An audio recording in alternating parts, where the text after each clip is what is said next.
every evangelist, even a believer, when they want to share gospel with other people, they are more comfortable with people those who are either equal or lower in the social status compared to them. कई बार हमने इस बात पर विचार किया कि जब हम एक सुसमाचार प्रचारक सुसमाचार सुनाता है या कोई भी विश्वासी सुसमाचार सुनाता है तो उसका प्राथमिक ध्यान इस ओर रहता है कि अपने बराबर के या अपने से निचले स्तर के लोगों के पास सुसमाचार सुनाएं। They are not very comfortable how to deal with people who are maybe better educated than us, or they are in a better social status compared to us. They are in the upper segment of the society or the middle segment of the society. They feel that how can I approach them with the gospel, because already they are well off. लेकिन कई बार ऐसा होता है कि जब उच्च वर्ग के लोग या मध्यम वर्ग के शिक्षित या धनाढ़े लोगों के पास जाकर सुसमाचार सुनाने के लिए हमें थोड़ी सी तकलीफ महसूस होती है। हम ये सोचने लग जाते हैं यहाँ हम सुसमाचार कैसे सुनाएंगे। At least some of the brethren who are sharing the gospel, they feel that I am not fully equipped. If they ask me a question about the latest thing, I am not fully equipped. How can I answer them? Other than the biblical knowledge, I do not know anything. We will just say 4 verses and we will try to counter their argument. निश्चित रूप से यहाँ बैठे हुए भाई में से कुछ लोग हमसे सहमत होंगे कि जब हम इस प्रकार के वचन को लोगों को सुनाना चाहते हैं, बाइबल के खुद पदों के अलावा बाकी कोई भी बात के बारे में हमें ज्ञान नहीं है, हमें समझ में नहीं आता उन विषयों को हम कैसे लोगों के सामने रखें। So we keep them apart and we go to the villages and we go to the slums and we go to the areas where people will not ask back any question or they will just receive as we have heard earlier. इसलिए हम इन शहरी लोगों को या उच्च वर्ग के लोगों को पास वचन लेकर नहीं जाते हैं, लेकिन हम जो चालों में रहते हैं, झोपड़ियों में रहते हैं, गांव में रहते हैं, उनके पास जाते हैं क्योंकि वो हमसे कुछ भी उल्टा सवाल नहीं करेंगे। But I am sure that all of you will agree with me that all sections of society, whether they are rich or poor, they need Jesus. लेकिन निश्चित रूप से आप सब मुझसे सहमत होंगे इस बात में कि समाज का हर एक वर्ग के पास सुसमाचार जाना आवश्यक है, क्योंकि सुसमाचार सबके लिए है और यीशु मसीह सबके लिए है। Maybe earlier some of us were thinking that poor people need more Jesus. शायद हमें से कुछ लोग सोचते थे कि जो गरीब हैं उनको यीशु मसीह की अधिक आवश्यकता है।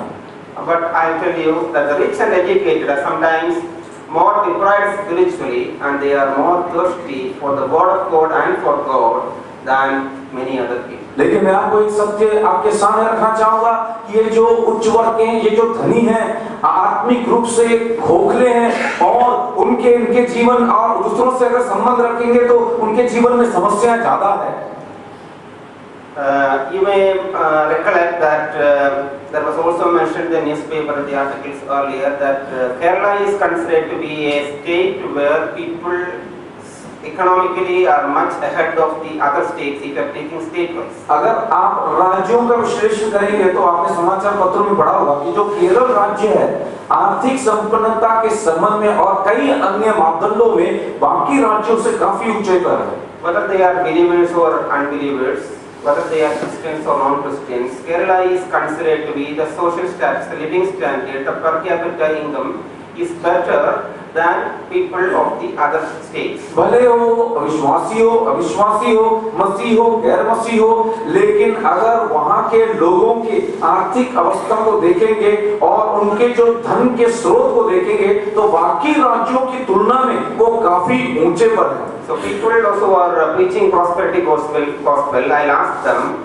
then how is it that Mukesh Ambani and Anil Ambani has an interest in India? तो जो संपन्नता का सुसमाचार का प्रचार करते हैं उनसे मैं सवाल पूछना चाहता हूँ, फिर मुकेश अंबानी और अनिल अंबानी इतने धनी क्यों हैं जो केरल से बाहर हैं? And why is it that all the believers only are rich and all the other non-believers are really poor? क्या ऐसा ये भी सत्य है कि सभी विश्वासी धनी हैं और अविश्वासी लोग गरीब हैं? But as I mentioned earlier, since India is changing and there is a change in economy, there is a change in there is a globalization happening, more job opportunities are, the entire society is becoming more affluent. लेकिन जैसे मैंने आपको बताया कि भारत बदल रहा है, भारत में परिवर्तन आ रहा है और रोजगार के कई साधन और नए बिजनेस के माध्यम शुरू हो गए, इसलिए भारत के हर समाज में लोग संपन्न होते जा रहे हैं। So if somebody says that yesterday my father forsook everything and he came out for the Lord's will, especially you will see that being testified by many of the believers in Kerala. He will say that my great grandfather, okay, he came out along with Brother K.V. Simon or with M.E. Charian. They forsook everything. They left their house, everything. So today God has blessed them. I ask you, then who blessed Krishnan, and who blessed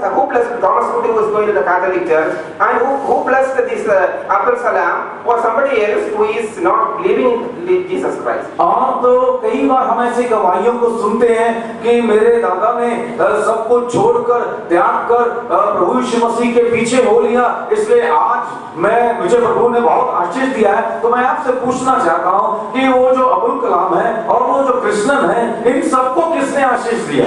So it is not correct to measure the blessings of God directly proportionate to the richness or the material wealth which any believer is enjoying today. तो आज जो आर्थिक संपन्नता जो कोई विश्वासी अनुभव कर रहा है, उसको आशीष के रूप में ही वही सिर्फ आशीष है, इस बात में हम विचार ना करें। Then coming back to our topic, I'll say that today, even though Kerala is better economically and socially compared to other states, the suicide rate, the divorce rate, and all the other social evils are much more than other states. तो मैं आपको बता दूं, सामाजिक रूप से अगर केरल को हम देखेंगे, अगर वो आर्थिक रूप से और सामाजिक रूप से बहुत ऊंचे स्थान पे है, तो दूसरी तरफ वहां पर सबसे ज्यादा तलाक होता है, वहां पर सबसे ज्यादा आत्महत्याएं और सामाजिक बुराइयों को आप पा सकते हैं। Which means that the affluent in the society, the rich in the society, the educated people in the society needs Jesus as much as anybody else in the world. इसलिए ये बात इससे स्पष्ट हो जाता है कि समाज में जो उच्च वर्ग हैं, समाज में जो संपन्न हैं, उनके लिए भी यीशु मसीह उतना ही आवश्यक है जितना संसार का कोने में रहने वाले किसी भी व्यक्ति के लिए। Maybe some of you may agree with me and some may disagree, I do not know. हो सकता है इस विषय में सब कुछ लोग सहमत होंगे मेरे साथ और कुछ लोगों की असहमति होगी। Then you will tell me, some will say that brother, don't you know that our Lord Jesus Christ, he left everything, he left the glory, he emptied himself, he became a poor man. I agree with you, brother. तब आप में से कुछ लोग ऐसा वचन से कहेंगे कि हमारा यीशु मसीह ने अपनी महिमा को नहीं छोड़ा, उसने अपने आप को शून्य कर दिया, वो हमारे बीच में गरीब होकर आया। मैं इस बात से सहमत हूँ। He is our example. वो हमारा उदाहरण है। But at his birth, लेकिन उसके जन्म के समय, you know that the good news was proclaimed. आपको मालूम है जो सुसमाचार या वो शुभ संदेश किसके पास पहुंचा? It was proclaimed to the shepherds. वह समाज में जो चरवाहे थे उनके पास पहुंचे। And they were considered to be in the lower segment of the society that time. वो समाज के सबसे गरीब और सबसे निचले स्तर में आते थे यहूदी समाज में। Probably other people, they were not the decision makers, they were not the rich, they were not the affluent, they were people whom others probably think not that okay, they are in the lower section. ये जो चरवाहे होते थे, ये समाज में कोई खास निर्णय नहीं ले सकते थे या इनका प्रभाव किसी के ऊपर नहीं पड़ता था, बिल्कुल निचले स्तर के लोग थे। So the angels appeared to them and proclaimed the gospel of Jesus Christ. इसलिए ये स्वर्गदूत इन चरवाहों के पास आए और यीशु मसीह के जन्म के शुभ समाचार को दे दिया। Good news for everybody. और एक शुभ समाचार जो सबके लिए है। But do we also remember?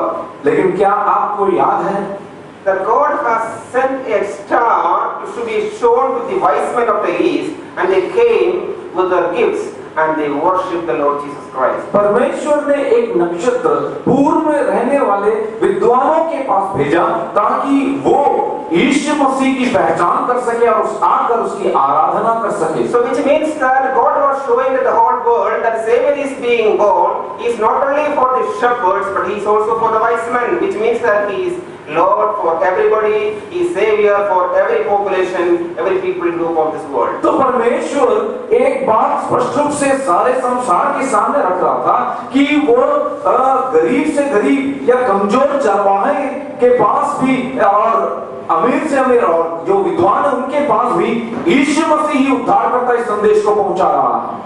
He called Peter, Andrew, John and James, who were fishermen, and he asked them, you follow me, you leave everything and you follow me. उसने पतरस, Andreas, याकूब और यूहन्ना को जो मछुआरे हैं उनको अपने पास बुलाया, कहा सब कुछ छोड़कर मेरे पीछे हो लो।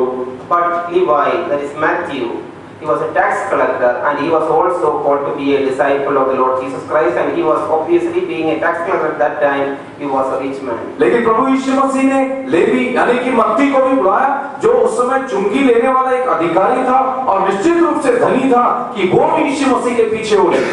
He was born in a manger which belonged to somebody else. प्रभु यीशु मसीह का जन्म एक गाय खोटे में हुआ जो किसी और का था।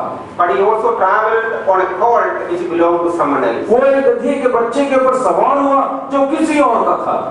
Both were considered to be from the lower section of the society. और इन दोनों भागों को अगर देखेंगे तो समाज के निचले स्तर को हमें बताती है। But where did he have this Last Supper? लेकिन यीशु मसीह ने अंतिम भोज कहाँ पर किया? It was in the upper room of a rich man. वो एक धनी व्यक्ति की अटारी पे या ऊपरी कमरे में हुआ था। He was born in a manger but buried in the tomb of a very rich person. और उन यीशु मसीह का जन्म एक गाय खोटे में हुआ, लेकिन वह जब गाड़ा गया एक धनी व्यक्ति के कब्र में उसे रखा गया। So Jesus, our Lord, loves everybody. इसलिए यीशु मसीह जो हमारा प्रभु है वो सबसे प्यार करता है। Now, how was his preaching? With which section of the society he dealt with? अब जब प्रभु यीशु मसीह ने अपनी सेवकाई को शुरू किया, कौन किस स्तर के लोगों के साथ उसने व्यवहार किया? He went near the well to speak to the Samaritan woman who was a destitute. वो उस कुएं के पास पहुंचा, उस सामरी स्त्री के पास जो सबके द्वारा त्यागी गई थी। But he also went to the house of Zacchaeus, and because he was a very rich, not because he was a rich man, he was a rich man, but Jesus did not exclude rich men. He went to Zacchaeus' house, and because of that, the salvation has come to that house. लेकिन हम जानते हैं यीशु मसीह जक्कई के घर में भी गया, निश्चित रूप से वो एक धनी व्यक्ति था और जक्कई के घर में उद्धार पहुंच गया। And he also went to the house of Simon the Pharisee, who was a rich man, to attend that feast. शिमोन जो फरीसी है बहुत एक धनी व्यक्ति था और उसके घर में भोज के लिए प्रभु यीशु मसीह गए। He went to the town of Samaria to seek the lost. और समारिया के नगर में गया खोए हुओं को ढूंढते हुए। But at the same time, he also called Nicodemus and told him very clearly that you have to be born again, even though you are a Pharisee and you are a teacher of the law. उसी पल उसने Nicodemus के साथ भी समय बिताया और उसको ये बताया कि तुझे नया जन्म पाना होगा, भले ही तू एक फरीसी हो या बड़ा व्यक्ति हो। He had compassion on Mary Magdalene, उसने मरियम मगदलीन के ऊपर तरस खाया, who was also, forsook by everybody, and she was really from the lower section of the society. और मरियम मगदलीनी अपने स्वभाव के कारण सबके द्वारा त्यागी गई थी और समाज के निचले स्तर में वो गिनी जाती थी। But we also find that he asked the rich young ruler, okay, you leave everything and you follow me. लेकिन हम ये भी पाते हैं कि उसने उस धनी युवक से ये कहा कि सब कुछ छोड़कर तू मेरे पीछे हो ले। Joseph of Arimathea, he was his disciple. Arimathea का यूसुफ वो भी यीशु मसीह का शिष्य था। Martha, Mary and Lazarus of Bethany, they were also very dear to him. और बथनी के मार्था, मरियम और लाजर ये भी यीशु मसीह के करीब थे। So what does that mean?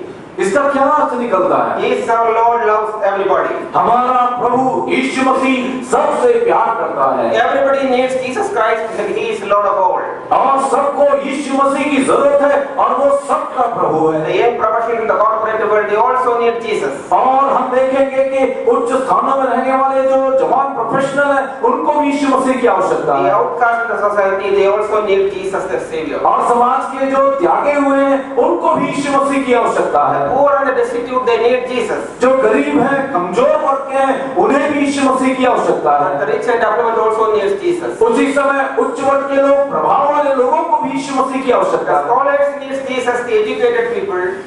और समाज के जो अति शिक्षित लोग और समाज के जो धनाढ्य हैं, उन्हें भी यीशु मसीह की आवश्यकता है। As much as the illiterates. और उन्हें भी उसकी उतनी आवश्यकता है जितने जो अनपढ़ और गंवार हैं। The people staying in all the metro cities, whether it is Mumbai or Delhi or Calcutta or Chennai, they need Jesus as much as they need Jesus, as much as he is needed by people who are staying in a very remote village in India. छोटे-छोटे गांवों में, भारत के छोटे-छोटे गांवों में रहने वाले जो लोग, जितना उनको यीशु मसीह की आवश्यकता है, मुंबई, चेन्नई, मद्रास, बेंगलोर आदि शहरों में रहने वाले लोगों को भी यीशु मसीह की आवश्यकता है। We have to adopt various methods to reach all sections of society because everybody needs Jesus. इसलिए हमें सुसमाचार प्रचार की एक ऐसे नए पद्धति को ढूंढना है जिससे सभी वर्गों तक सुसमाचार पहुंच We पाए। have the examples of organizations like OM Team or Campus Crusade for Christ, etc., who are reaching to the educated people. हम OM टीम के बारे में जानते हैं, कैंपस क्रूसेड के बारे में जानते हैं, जो लोग एक कार्यक्रम